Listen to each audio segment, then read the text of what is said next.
প্রায় 70টা প্রকল্প, যে প্রকল্পের মধ্য দিয়ে বাংলার প্রত্যেকটা পরিবার আজকে মমতা বন্দ্যোপাধ্যায়ের প্রকল্প থেকে তারা উপকৃত হচ্ছে।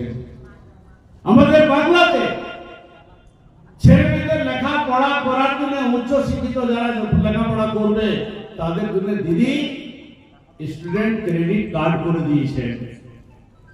10 লক্ষ টাকা পর্যন্ত তারা কম সুদের মধ্যে লেখাপড়া করার জন্য তারা ব্যাংক থেকে ঋণ নিতে পারবেন, তার ব্যবস্থাটা দিদি করে দিয়েছেন। তার গ্যারান্টি আমাদের পশ্চিমবঙ্গ।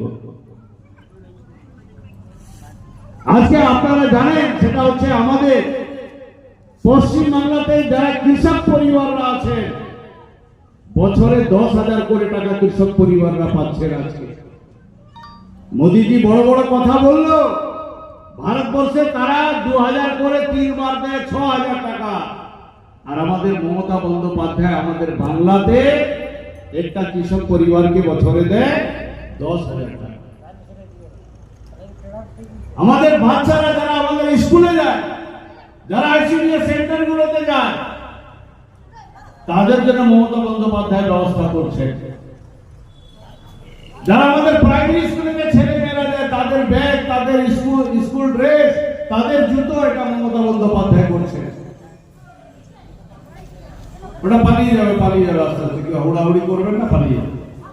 তাহলে একদিকে মমতা বন্দ্যোপাধ্যায়ের প্রকল্পতে আমাদের বাংলার মানুষ উপকৃত হচ্ছেন, আর একদিকে আমাদের কেন্দ্রীয় সরকার, বিজেপি গভর্নমেন্টের সরকার আমাদের খেটে খাওয়া গরিব মানুষ, বঞ্চিত মানুষ, মেহনতি মানুষ যারা আছে তাদেরকে ধারাবাহিকভাবে বাংলার পেটে পিঠে মারার চক্রান্ত আমাদের বাংলাতে করছে।